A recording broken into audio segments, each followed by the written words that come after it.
إن الحمد لله نحمده ونستعينه ونستغفره ونعوذ بالله من شرور أنفسنا ومن سيئات أعمالنا من يهده الله فلا مضل له ومن يضلل فلا هادي له وأشهد أن لا إله إلا الله وحده لا شريك له وأشهد أن محمدا عبده ورسوله Salawatullahi wa salamuhu ala abdihi wa rasulihi Muhammad wa ala alihi wa ashabihi wa man saru ala nahjihi la yaumiddin. Amma ba'd. Fa inna asdaqal hadisi kitabullah wa khairul huda huda Muhammadin sallallahu alaihi wasallam wa syarrul umuri muhdasatuha wa kullu muhdasatin bid'ah wa kullu bid'atin dhalalah wa kullu dhalalatin finnar. Faya ma'asyiral muslimin rahimani wa rahimakumullah. Pada kesempatan ini insyaallah akan kita tuntaskan pembahasan kita tentang adab seputar salat, bagian adab bagi para makmum dalam salat berjamaah. Terakhir pembahasan kita adalah tentang menyempurnakan shaf yang terdepan, kemudian apabila sudah penuh baru membuat shaf selanjutnya. Dan kita masuk ke adab yang ke-7, yaitu hendaknya shaf antara satu dengan shaf kedua, shaf dua dengan tiga itu tidak terlalu jauh. Jadi jaraknya dekat seperti kita ini. Wa hadza mimma atat bihi sunnatul mutahharah. Dan ini termasuk yang ada pada sunnah Nabi SAW yang suci. Wa mimma yanbaghil hirsu alaihi. Dan hendaknya seorang muslim bersemangat untuk menjalankan sunnah ini. An takuna as-sufufu qaribatan min ba'dihal ba'd. Hendaknya dekat antara shaf satu dengan shaf selanjutnya. Wadzalika bima yakfil musallin fi shaffi lis-sujud min ghairi ayyudhu man amamahum. Yaitu cukup jaraknya itu makmum yang di belakang bisa sujud secara sempurna. Ya, tanpa menyakiti yang ada di depan atau yang ada di belakang. Karena ada sebagian kaum muslimin kalau mau sujud itu dia mundur dulu ya. Mundur kemudian turun sujud. Karena mungkin dia badannya tinggi. Maka ini hendaknya dihindari. Caranya dari awal dia sudah memposisikan diri dan standar shafnya orang Indonesia seperti masjid ini. Ini kalau saya saja tinggi badan 174. Itu kalau sujud itu pas ya, pas. Adapun orang Timur Tengah, Afrika atau Eropa itu badannya tinggi. Makanya kita dapati shaf di Masjidil Haram atau Masjid Nabawi karpetnya lebih panjang. Ya, antara tempat berdirinya sampai garis shaf selanjutnya. Jadi diperhatikan. Kemudian karena Nabi SAW telah bersabda, "Rasu sufufakum wa qaribu bainaha wa hadhu bil a'naq." Hadis riwayat Imam Ahmad, Abu Dawud, An-Nasai dari Anas bin Malik radhiyallahu anhu dan hadis ini sahih. Nabi SAW mengatakan, "Rapatkanlah shaf." Dan kita sudah membahas bagaimana cara merapatkan shaf. Kemudian waqaribu bainaha, di sini syahidnya, yaitu mendekatlah, dekat antara shaf satu dengan shaf selanjutnya. Wahadu bil a'naq, dan luruskan dengan a'naq, jamak dari unuk, leher. Jadi kemarin kita sudah bahas yang jadi patokan lurus tidaknya shaf itu adalah leher. Atau dalam hadis yang lain antara bahu dengan bahu saudaranya, atau tumit dengan tumit saudaranya. Jadi bukan ujung jari yang dipakai patokan untuk meluruskan shaf. Jadi sekali lagi, kalau kita kumpulkan hadis-hadis yang telah kita baca, maka ada 3 cara supaya shaf kita lurus. Yaitu dengan memperhatikan leher kita dengan leher saudaranya. Nah, bisa jadi dia agak bungkuk misalnya, maka pundak atau bahu dengan bahu saudaranya. Bisa jadi dia bungkuk misalnya, atau sudah tua. Maka kaki, antara tumit dengan tumit saudaranya. Bukan ujung jarinya. Karena ujung jari kita atau panjang telapak kaki kita berbeda-beda. Kalau itu yang dipakai patokan supaya lurus, misalnya berada di garis karpet kita, maka tumit itu ada yang ke depan, ada yang di belakang. Sehingga tidak lurus, yang lurus hanya ujung jarinya. Padahal maksud shaf lurus itu adalah personnya, jadi seluruh badannya. Wallahu ta'ala a'lam. Kemudian ma'asyiral muslimin rahimani wa rahimakumullah. Adab selanjutnya, adab yang ke-8, mutaba'atul ma'mumin lil imam. Adalah makmum mengikuti gerakan imam. Fayajibu 'alal ma'mumin ayyutaba'ul imam fi jami'i af'alis shalah. Wajib bagi para makmum mengikuti gerakan imam di seluruh perbuatan salat, yaitu rukun dan wajibat. Fa idza ata bi fi'lin min af'alis shalah atau bihi ba'dal imam.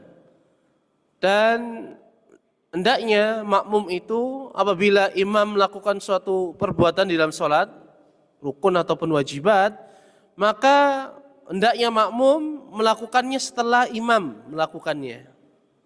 Tidak membersamainya bareng, apalagi mendahulinya. Walidzalika yaqulu sallallahu alaihi wasallam, hal tersebut berdasarkan sabda Nabi sallallahu alaihi wasallam, innama ju'ilal imamu liyutamma bih. Sesungguhnya imam itu dijadikan panutan untuk diikuti. Fa idza kabbara fakabbiru. Apabila dia bertakbir, maka hendaknya kalian bertakbir. Di sini menggunakan huruf fa. Ya. Jadi tidak langsung. Jadi apabila imam sudah bertakbir, maka baru kita bertakbir. Wa idza sajada fasjudu. Apabila imam sujud, baru kalian sujud. Wa idza rafa'a farfa'u. Apabila dia bangkit dari ruku', maka hendaknya kalian ikuti, bangkit. Wa idza qala sami'allahu liman hamidah.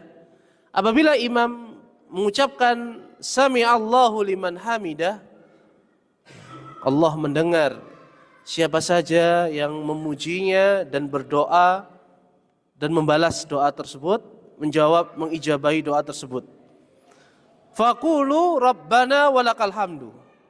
Maka hendaknya dia mengucapkan rabbana walakal hamd. Wa idza shalla qa'idan fasallu qu'udan ajma'un. Apabila imam itu salat dalam keadaan duduk, maka hendaknya kalian sholat dalam keadaan duduk semuanya. Jadi dalil ini jelas, hadis riwayat Imam Bukhari, Imam Muslim dari Anas bin Malik radhiyallahu anhu, bahwasanya imam dijadikan pemimpin sholat untuk diikuti, tidak untuk dibersamai, apalagi ya didahului. Dan dari hadis ini ma'asyiral muslimin, kita bisa ambil faidah, yaitu tentang perselisihan di antara para ulama kita tentang apabila imam mengucapkan sami Allahu liman hamidah, apakah makmum membaca demikian ataukah cukup rabbana walakal hamd. Zahir hadis ini menyebutkan apabila fa idza qala sami Allahu liman hamidah faqulu rabbana walakal hamd. Maka cukup kita mengucapkan rabbana walakal hamd. Dan inilah yang kuat insyaallah. Karena zahir hadis ini menyebutkan demikian. Tidak menyebutkan makmum juga mengucapkan sami Allahu liman hamidah. Kemudian ma'asyiral muslimin rahimani wa rahimakumullah, wa yahrumu 'alal ma'mumin ayasbiqul imama bi syai'in min af'alis shalah. Diharamkan bagi makmum mendahului imam dari sebuah perbuatan imam di dalam salatnya. Faqad qala sallallahu alaihi wasallam muhadziran min dzalika. Dan sungguh Rasulullah sallallahu alaihi wasallam telah memperingatkan akan hal tersebut. Beliau mengatakan, amma yakhshal ladzi yarfa'u ra'sahu qabla al-imam ay yuhawwilallahu ra'sahu ra'sa himarin.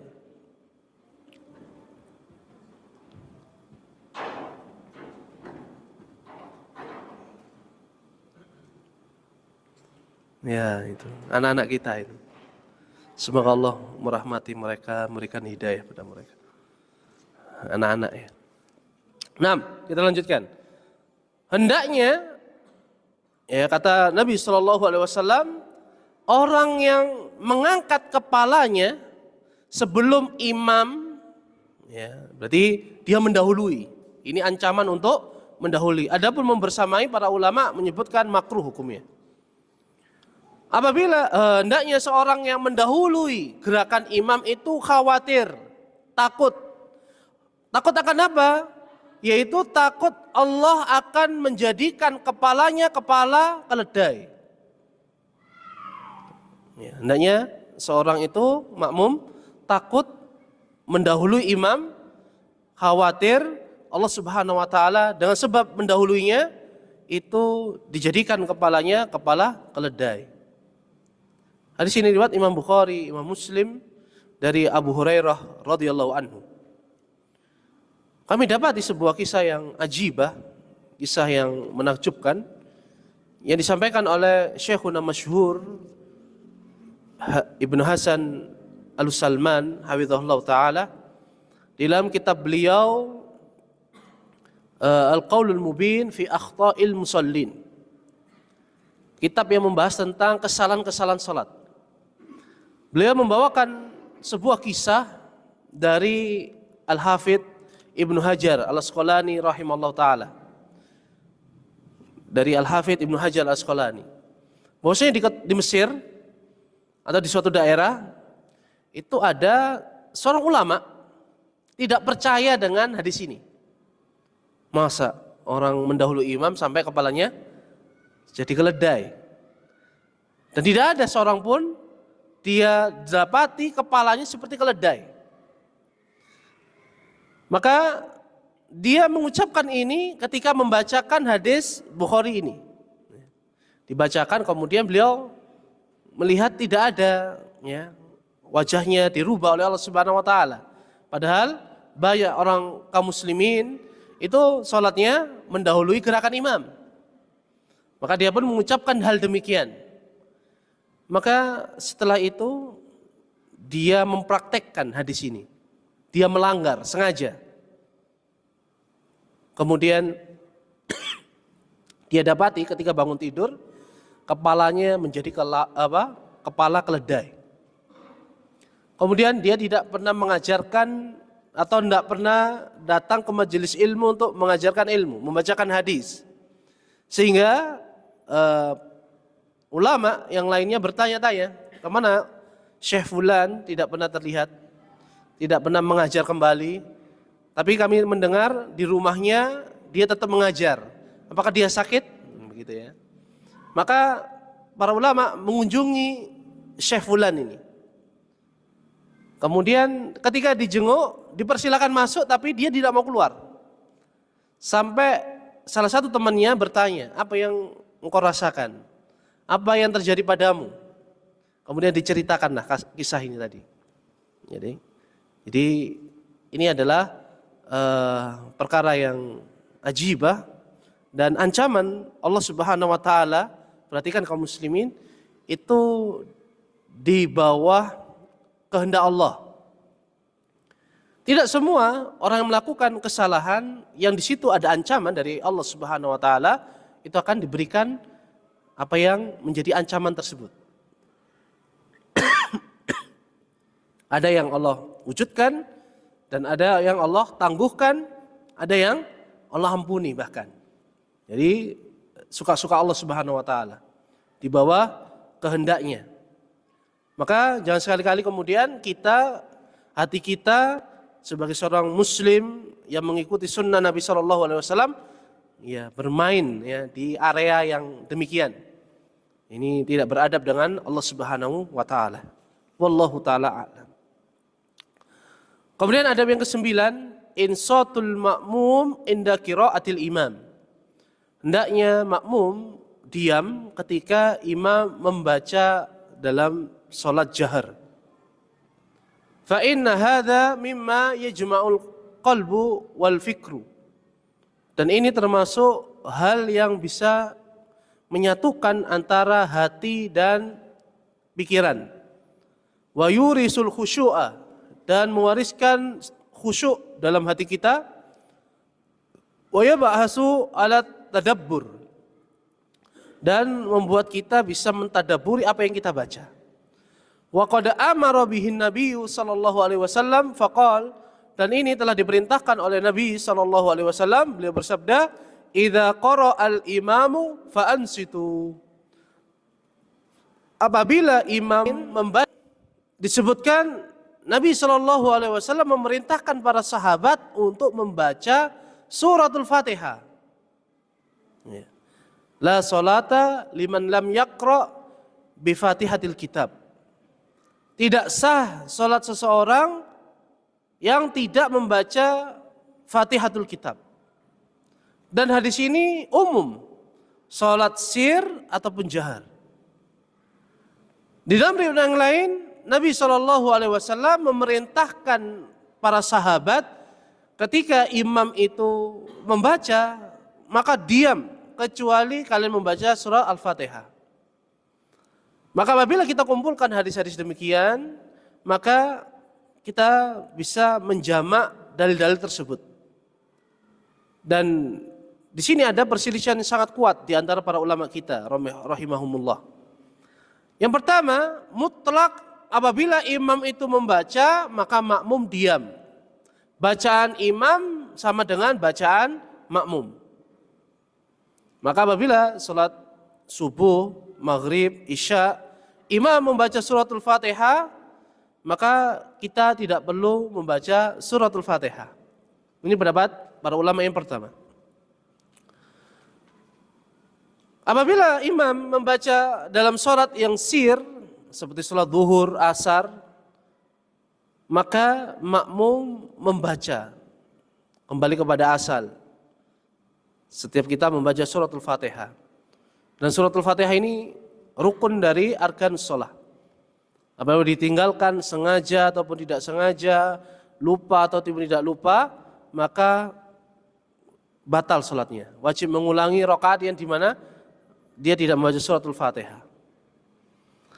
Ini pendapat yang pertama. Pendapat yang kedua, imam apabila membaca sir, maka makmum membaca, tidak ada perselisihan. Namun apabila imam membaca dalam salat jahar, semisal salat subuh, maghrib dan isya, maka makmum tidak boleh membaca apapun kecuali suratul Fatihah.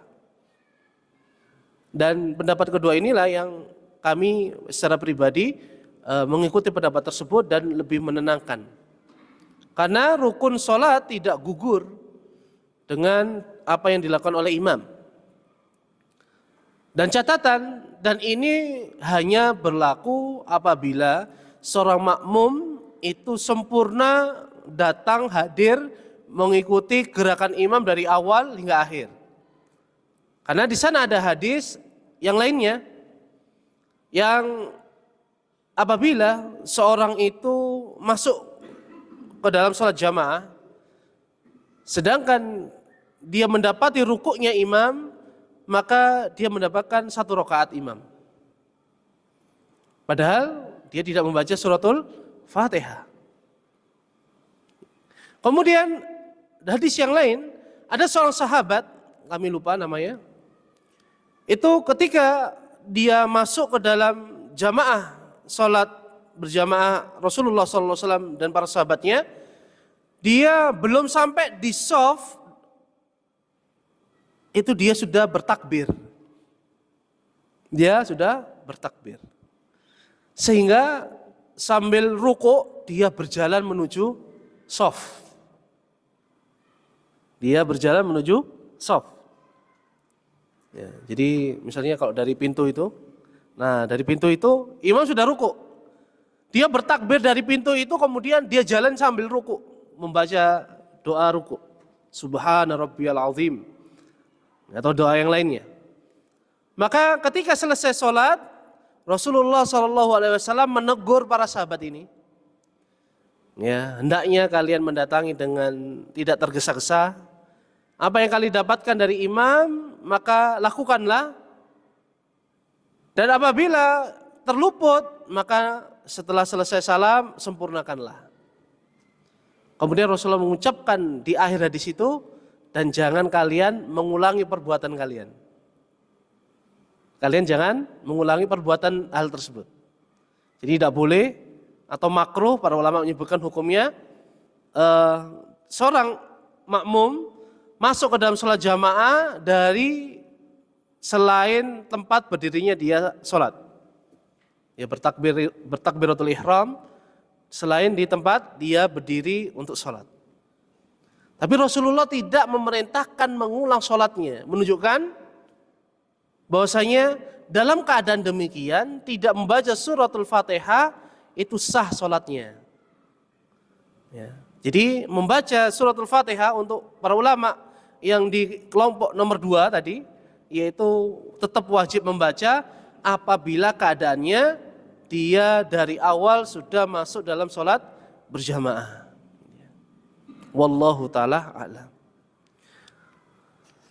Kemudian ma'asyiral muslimin rahimani wa rahimakumullah, adab yang ke-10, at-ta'minu inda faraghil imami ba'dal Fatihah. Dianjurkan bagi makmum mengucapkan amin ketika imam selesai membaca suratul Fatihah. Wa hadza mimma sabatat bihi sunnatu an yu'amminal ma'mumuna khalfal imami idza faragha min qiraatil Fatihah. Dan ini disebutkan datang hadis atau sunnah Nabi SAW bahwasanya makmum hendaknya mengaminkan suratul Fatihah di belakang imam setelah imam selesai membacanya. Fa inna Nabiyya sallallahu alaihi wasallam qala, karena Nabi SAW telah bersabda, la tubadirul imama, janganlah kalian mendahului imam. Wa idza qala waladdallin faqulu amin. Dan apabila imam itu mengucapkan ghairil maghdubi alaihim waladdallin faqulu, ucapkanlah amin. Hadis riwayat Imam Muslim dari Ummul Mukminin Aisyah radhiyallahu anha. Dari hadis ini, wallahu ta'ala alam, pendapat yang kuat adalah makmum membaca amin dengan jahar, dengan suara keras, bukan hanya di lisan atau sir. Ini yang pendapat yang kami ikuti. Wallahu ta'ala alam. Dan datang hadis yang lainnya tentang keutamaan ikut membaca amin setelah imam membaca suratul Fatihah. Bahwasanya barang siapa yang bacaan aminnya berbarengan dengan takminnya malaikat. Jadi ketika imam mengucapkan waladdallin, itu berarti malaikat juga membaca amin. Dan kita sudah mengupas, kita sudah sebutkan hadis tentang Allah Subhanahu wa taala berfirman setiap kali seorang hamba membaca suratul Fatihah. Alhamdulillahirabbil alamin. Hamidani abdi. Allah membalas ucapannya dengan hambaku memujiku. Ar-Rahmanir Rahim. Allah membalas. Itu asna alayya abdi. Hambaku terus menerus memujiku. Maliki yaumiddin.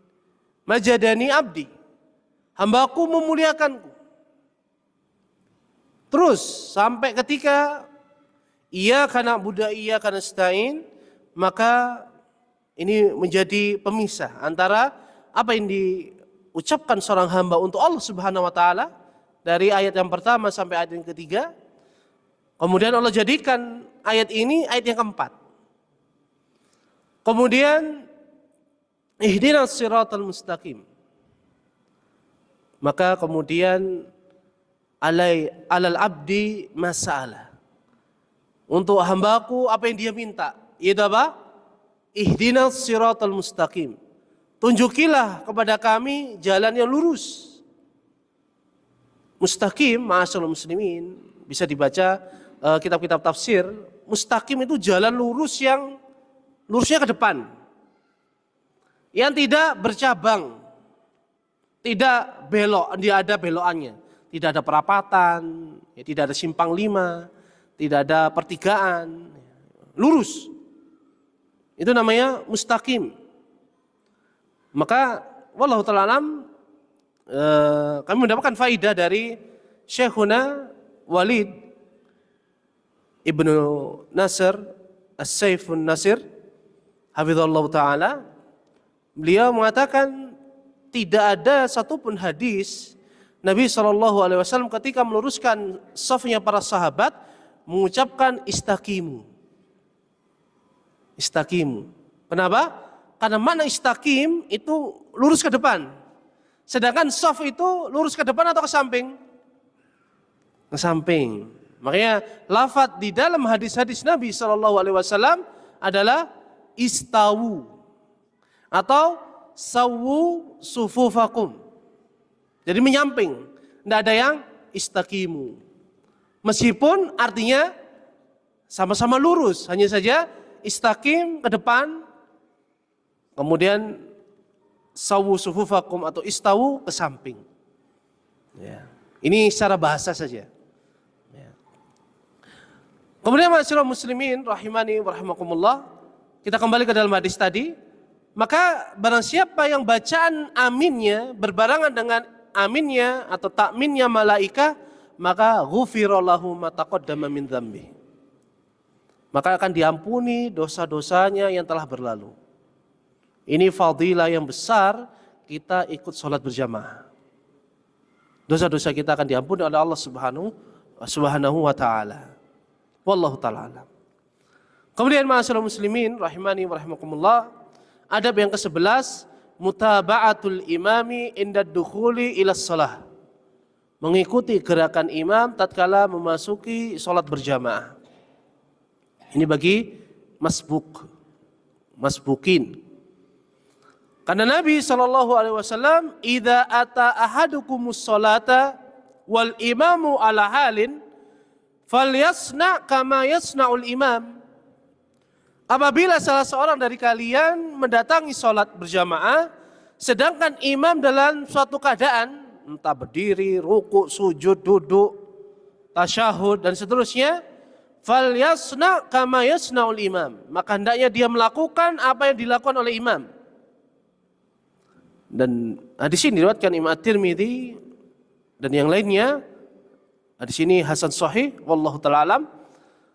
Kita bisa ambil faidah bahwasanya kita diperintahkan oleh Nabi alaihi salatu wassalam itu apapun keadaan imam kita ikuti. Jadi tidak kita menunggu sebagaimana sebagian dari antara kita.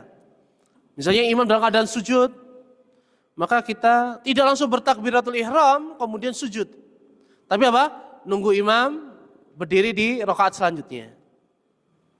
Ini tidak dibenarkan karena sesuai teks hadis ini. Zahir hadis ini. Bisa jadi imam itu adalah sujud terakhirnya, atau dia duduk setelahnya tasyahud akhir. Maka ini adalah kesalahan apabila kita menunggu rakaat selanjutnya. Maka bagaimanapun keadaan imam, maka hendaknya kita mengikuti imam tersebut. Apa yang kita dapati maka kita ikuti, apa yang terluput maka kita sempurnakan. Wallahu ta'ala a'lam. Dan ini pembahasan yang terakhir yang disampaikan oleh penulis, yaitu Syekh Abdul Aziz Ibnu Fathi Sayyid Nada hafizallahu ta'ala, tentang adab-adab seputar sholat, kemudian adab-adab sebagai imam, dan bagian terakhir ini adab-adab seputar menjadi makmum. Dan selesai pembahasan, kita pindah ke adab yang selanjutnya. Bagi jamaah yang ada pertanyaan kami persilahkan. Ada yang bertanya? Nggih.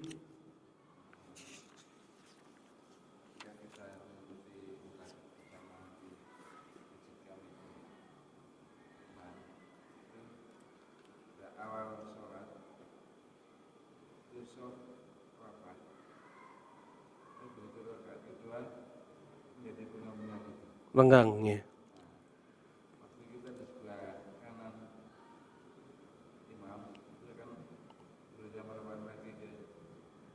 Tengah. Iya. Nah, merapatkan dan meluruskan shaf, apakah dari awal hingga akhir atau di awalnya saja? Wallahu ta'ala alam. Kalau kita perhatikan hadis-hadis yang ada, tidak disebutkan apakah hanya di awal saja ataukah sampai akhir. Kemudian dari perbuatan para sahabat radhiyallahu ta'ala anhum, tidak diketahui mereka melakukan luruskan shaf, merapatkan shaf dari awal sampai akhir. Jadi semua hadis-hadis tentang merapatkan dan meluruskan shaf, terutama hadis Anas bin Malik, kemudian Abu Sa'id Al-Khudri yang telah kita baca kemarin, itu kaitannya di awal sholat. Maka kita bisa ambil zahir dari kumpulan hadis-hadis tersebut, meluruskan dan merapatkan shaf itu dianjurkan atau diperintahkan di awal. Bagaimana kalau di tengah-tengah kemudian kita melakukannya? Apabila banyak gerakan maka ini makruh. Dan apabila gerakannya itu bukan lagi seperti orang sholat, maka bisa membatalkan sholat kita. Ini yang kami yakini. Oleh karena itu, ma'asyiral muslimin, apabila kita ingin shaf kita itu terus, semisal itu, di rakaat pertama lurus rapat, di rakaat kedua lurus rapat, di rakaat ketiga lurus rapat, maka dari awal hendaknya kita memperhatikan hadis ini. Itu apa? Dalam hadis Anas bin Malik, ketika Nabi SAW mengatakan sawwu sufufakum wala takhtalifu, hendaknya kalian meluruskan shaf kalian dan merapatkan, jangan berselisih. Nabi SAW apa? Mengusap pundak, kemudian merapatkan, menempelkan antara pundak makmum dengan makmum yang lainnya. Kemudian dalam hadis yang lain, Rasulullah ketika mengucapkan ini, Anas bin Malik mengatakan bahwasanya kami melihat di antara kami itu saling menempelkan antara pundak dengan pundak saudaranya. Kemudian telapak kaki dengan telapak kaki saudaranya. Kalau kita perhatikan demikian, pundak kita itu tidak bisa lebih lebar lagi, ya. Adapun kaki bisa, kita bisa lebih lebarkan. Kalau kita berdirinya itu kaki kita selebar pundak kita, maka dari awal sampai akhir pasti sholatnya lurus dan rapat. Tapi kalau kita pundaknya nempel atau kakinya nempel, pundaknya tidak nempel, maka di rakaat kedua sangat mungkin akan bergeser. Ya, akan bergeser. Yang awalnya tadi rapat kemudian tidak rapat. Apabila demikian, maka kita bisa merapatkan kalau tidak banyak bergerak. Tapi kalau sudah banyak bergerak, maka hendaknya kita cukup ya. Apalagi kalau ada makmum yang didekati kemudian dia menjauh, ya, maka sudah, tidak perlu dihiraukan. Ya, cukup kita diam di situ saja. Wallahu ta'ala alam. Gitu Pak. Jadi meluruskan dan merapatkan shaf itu diperintahkan di awal sholat. Dan apabila berdirinya kita sebelum takbiratul ihram sejajar atau selebar bahu kita, insya Allah sampai akhir itu pasti bahu akan nempel dengan bahu. Meskipun bisa jadi kaki dengan kaki antara makmum tidak saling menempel. Dan Syekh Ibnu Utsaimin rahimahullah ta'ala menyebutkan menempelkan kaki atau bahu dengan bahu tidak harus. Meskipun ini adalah perbuatan sahabat yang itu dilihat oleh Nabi SAW dan ditakrir, itulah maksud dari ucapan Nabi sawwu sufufakum. Dan hadis ini dijadikan judul bab oleh Imam Bukhari sebagaimana yang telah kami sampaikan. Wallahu ta'ala alam. Ada lagi? Ya. Bentar ya. Nanti sempat disinggung lupa membaca Al-Fatihah. Iya. Terus yang diulang aja rakaatnya. Misalnya rakaat ketiga kita lupa membaca Al-Fatihah, itu yang diulang rakaat ketiganya saja. Iya. Jadi apabila dia lupa membaca suratul Fatihah satu rakaat, sedang rakaat yang lain dia baca, kemudian dia salam dan dia baru ingat, maka dia menyempurnakan satu rakaat. Digugurkan rakaat yang tidak dia baca suratul Fatihah tadi. Tidak secara utuh. Kecuali dia sudah pergi dari tempat sholatnya. Dia sudah turun, ya, menuruni tangga ini. Kemudian dia ingat, tadi saya nggak baca suratul Fatihah. Karena dia sudah turun, sudah meninggalkan tempat sholatnya, maka apabila dia menyempurnakan sholat, maka dari awal. Dan ini yang difatwakan sebagian para ulama. Wallahu ta'ala alam. Gitu ya. Nah, silakan.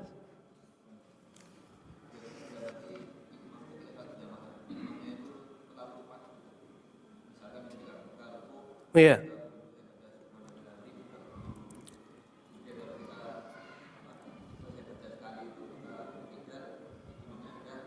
Iya. Nah, ini musibah ya. Bagaimana apabila imam gerakannya cepat? Kita tidak mampu untuk mengikuti. Maka kita cek dulu standar cepat itu seperti apa ya. Standar cepat. Jadi setiap orang beda-beda. Maka wallahu ta'ala alam, kalau kami perhatikan atau kita perhatikan di kitab-kitab para ulama atau kitab-kitab fatwa terutama belakangan, standar kecepatan imam adalah membaca zikir atau bacaan sholat yang paling pendek. Misalnya doa atau zikir ruku yang paling singkat adalah Subhana rabbiyal azim. Apabila imam itu membaca zikir tersebut satu kali, kemudian kita ketinggalan, maka kita sempurnakan kemudian ngikuti imam. Tapi kalau yang dia membaca satu kali Subhana rabbiyal azim, kok kita rasa cepat sekali, ya, maka para ulama memfatwakan kita dalam hati kita menyempurnakan sholat secara sendirian, tidak sebagai makmum kembali. Ustaz, terasa asing Ustaz. Imamnya sudah bangkit, kita masih sujud gitu ya. Tidak apa-apa. Pasti akan ditegur. Pak, Mas, sama ini sholat kok suemen. Ya sampean nggih ngapunten, sholatnya terlalu cepat. Tidak apa-apa. Saya enggak nyaman, sholat terlalu cepat. Jenengan kalau zikir habis sholat itu lama, sampai ada doa berjamaah. Tapi giliran sholat cepat sekali. Ya. Bahkan termasuk musibah ini ya. Banyak imam sekarang meninggalkan baca doa istiftah. Jadi enggak lama tiba-tiba sudah Bismillahirrahmanirrahim. Alhamdulillahirabbil alamin. Meskipun ini sunnah, doa istiftah sunnah, ditinggalkan. Padahal Nabi SAW tidak pernah meninggalkan doa istiftah. Kemudian tasyahud awal. Maka wallahu ta'ala alam ada perselisihan pendapat apakah sholawat di tasyahud pertama itu masuk wajib ataukah sunnah. Kami ikut pendapat secara pribadi itu sunnah. Jadi setelah asyhadu an la ilaha illallah wa asyhadu anna muhammadan abduhu wa rasuluh cukup. Kemudian kita bangkit di rakaat ketiga. Boleh dibaca, boleh, hukumnya sunnah. Meskipun ulama semisal Syekh Albani, Syekh Ibnu Baz rahimahullah taala itu mengatakan wajib. Karena tidak ada dalil yang membedakan antara duduk tasyahud pertama dengan tasyahud kedua. Wallahu taala alam. Maka apabila kita mendapati kecepatan imam kok sebatas bacaan misalnya sampai asyhadu an la ilaha illallah, kemudian dia bangkit, maka kita mencukupkan sampai syahadat tadi, tasyahud, bacaan tasyahud tadi, atau bacaan at-tahiyat. Jadi batasnya adalah zikir yang paling pendek. Dan ingat-ingat kalau sudah pernah mengalami demikian, jangan sholat di belakang imam demikian, cari imam yang lain. Ya, misalnya masjid ini wah mesti bacaannya cepat, apalagi sholat subuh misalnya sudah 2 rakaat, cepat. Ya, kunutnya lama, kemudian doa zikir setelah sholat berjamaah itu lebih lama lagi. Nah ini sudah cari masjid yang lain yang lebih banyak melakukan sunnah-sunnah Nabi Sallallahu Alaihi Wasallam. Wallahu taala alam. Kita dengarkan adzan. Wallahu taala alam.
Nah, kita lanjutkan. Al-Faslus Salis, Adabu Silatir Rahim. Pasal ketiga, kitab huruf Fa, yaitu ada kitab huruf Shad, adab-adab seputar menyambung tali kekerabatan. Silaturrahim adalah perkara di dalam agama kita yang diperintahkan kita untuk senantiasa menjaganya, sebagaimana perintah kewajiban yang lainnya. Bahkan ada beberapa hadis-hadis atau ayat ancaman memutus tali kekerabatan. Dan silaturrahim itu dari kata silah yang artinya wasal, menyambung. Ar-rahim yaitu rahim, yaitu tempat janin.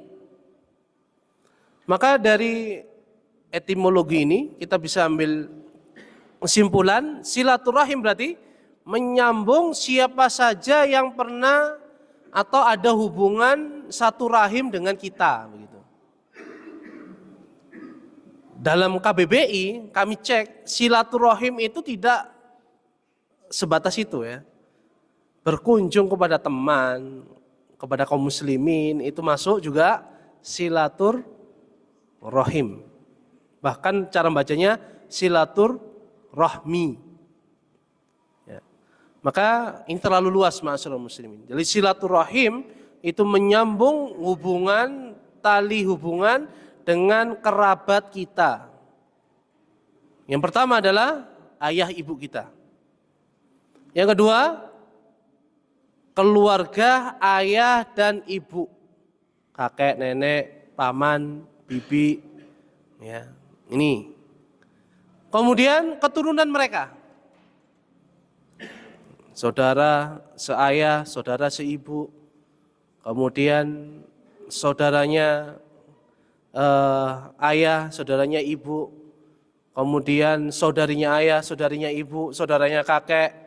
Yang kita sebut juga dengan kakek, padahal itu bukan kakek, hanya usianya saja seusia kakek, kan begitu.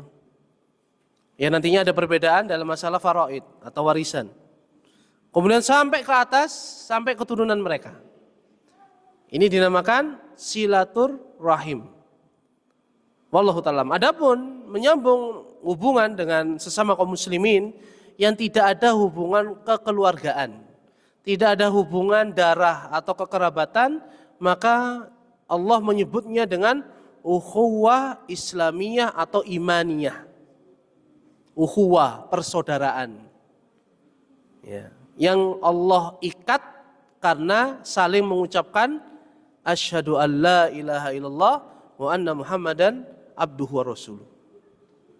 Dan itu ada pembahasan yang berbeda dengan silaturrahim. Nah, yang kita bahas di sini adalah hubungannya dengan tali kekerabatan. Wahia min a'dhami ma amarallahu bihi, dan menyambung tali kekerabatan termasuk syariat yang paling agung yang Allah perintahkan kepada kita. Wa min akhtari ma nahallahu an tadyi'ihi, dan memutus tali silaturahim termasuk larangan yang paling dilarang oleh Allah Azza wa Jalla. Wafil hadis, di dalam hadis disebutkan anna Rasulullah sallallahu alaihi wasallam qala, bahwasanya Rasulullah sallallahu alaihi wasallam pernah bersabda, innallaha khalaqal halqa hatta idza faragha min halqihi qalatir rahim. Sesungguhnya Allah tatkala menciptakan ciptaan, yaitu awal penciptaan langit dan bumi, alam semesta, sampai tatkala dia selesai menciptakan semuanya, berkata rahim. Bagaimana berkatanya? Wallahu ta'ala alam. Kita hanya dikabarkan oleh Nabi sallallahu alaihi wasallam, maka kita imani, kita tetapkan sebagaimana dalam bahasa Arab, bagaimananya kita serahkan kepada Allah Subhanahu wa taala, karena kita belum tahu bagaimana rahim itu berbicara. Rahim ini berkata, kata Nabi SAW, hadza maqamul a'idhi bika minal qati'ah. Ya. Rahim ini berkata, ini adalah kedudukan orang yang kaitannya dengan aku, ya. Kaitannya dengan rahim ini, menyambungkah atau memutuskah? Qala, Allah mengatakan, na'am, ya, itu kedudukan yang aku berikan kepadamu, wahai rahim. Ama tardaina an asila man wasolaki. Kemudian Allah bertanya, tidakkah engkau ridho apabila aku menyambung siapa saja yang menyambung dirimu? Ya. Wa aqta'u man qata'aki, dan ridhokah kamu, wahai rahim, apabila aku memutus hubungan siapa saja yang memutusmu? Qalat bala ya Rabb. Tentu saja aku ridha wahai Rabbku. Qala fahuwa laki. Maka itulah yang berlaku. Jadi Allah berfirman kepada Rahim. Maka dalam hadis yang lain Nabi SAW mengatakan man wasalaha wasalahullah. Barang siapa yang menyambung tali kekerabatan, maka Allah akan menyambung hubungan dengannya. Man qata'aha qata'ahullah. Barang siapa yang memutus tali kekerabatan, maka Allah akan memutus memutus hubungan dengan orang tersebut. Ancaman yang berat. Kemudian Nabi SAW setelah membawakan hadis ini, beliau mengatakan faqra'u in syi'tum. Bacalah apabila kalian ingin mendapatkan faidah tambahan, yaitu dalam surat Muhammad SAW ayat 22 dan ayat 23. Allah berkata, "Fahal asaitum in tawallaitum an tufsidu fil ardi wa tuqatti'u arhamakum?" Apakah tatkala kalian itu diberi kekuasaan, menjadi penguasa, diberikan jabatan, entah jabatan kepala keluarga atau jabatan kewilayahan, kalian akan membuat kerusakan di muka bumi ini dengan melakukan kesyirikan, kekufuran, dosa besar, memajaki kaum muslimin, menghalalkan riba dan seterusnya. Wa tuqatti'u arhamakum. Apakah kalian tatkala demikian juga kalian akan memutus tali kekerabatan kalian? Kata Allah Subhanahu wa taala, ulaikal ladzi la'anahumullah. Itulah orang-orang yang dilaknat oleh Allah Azza wa Jalla. Fa asammahum wa a'ma absarahum. Lantas Allah membuat tuli telinganya, tidak bisa mendengar hidayah. Dibuat buta matanya dari melihat hidayah. Ma'asyiral muslimin rahimani wa rahimakumullah. Ayat ini ayat yang sangat keras, dan kaidah kita apabila disebutkan suatu dosa, dan ini disebutkan oleh Imam Az-Zahabi dalam kitabnya Al-Kabair, dan ini pendapat yang kuat, dosa besar adalah dosa yang apabila disebutkan larangannya, kemudian disebutkan ancamannya. Entah berupa neraka, siksaan dunia akhirat, siksaan dunia, atau Allah menyebutkan laknat. Allah memurkainya. Allah membencinya. Bukan termasuk golongan kami. Ini ciri-ciri dosa besar atau al-kabair. Maka dari ayat ini kita bisa ambil dua dosa yang ancamannya begitu berat dalam surat Muhammad ini. Yang pertama adalah kita tatkala berkuasa justru kita melakukan kerusakan. Dan kerusakan yang paling rusak yang dicatat oleh sejarah adalah kesyirikan. Tidak ada kaum yang binasa kecuali mereka telah melakukan kesyirikan. Semisal kaum Nabi Nuh, kaum Ad, kaum Samud, kaum Madian, Ashabur Ras, dan seterusnya. Sampai datang kaumnya Nabi Musa. Allah tidak akan menghancur lulu lantahkan semuanya. Allah menahan azabnya. Kemudian yang kedua, memutus tali kekerabatan. Ya, memutus tali kekerabatan. Karena ini termasuk durhaka. Dan silaturahim itu yang paling utama adalah kepada ayah ibu kita. Ya, makanya tatkala seorang memutus tali silaturahim, tali kekerabatan, maka dia telah melakukan dosa yang paling besar, ya, yaitu durhaka kepada ayah dan ibu. Wallahu ta'ala alam. Dan disebutkan juga selain dari ancaman ini ada beberapa hadis tentang keutamaannya.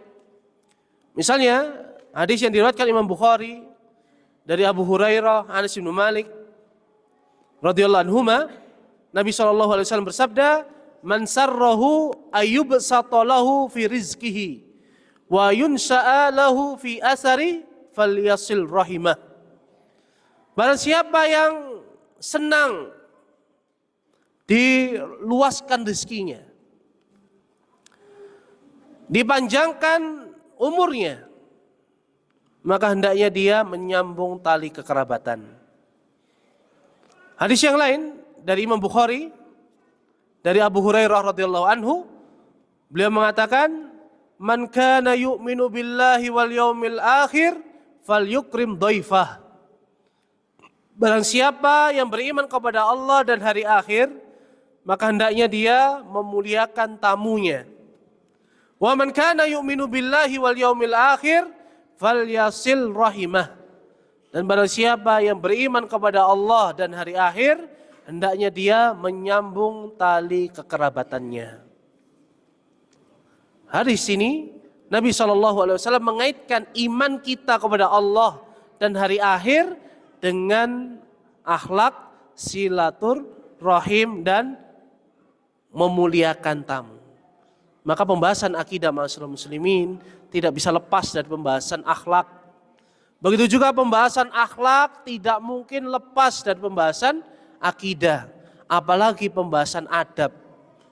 Hadis-hadis ayat-ayat yang dibahas tidak lepas dari tauhid, tidak lepas dari iman, maka hendaknya kita memperhatikan apa yang disampaikan oleh Allah dan Rasulnya Sallallahu Alaihi Wasallam.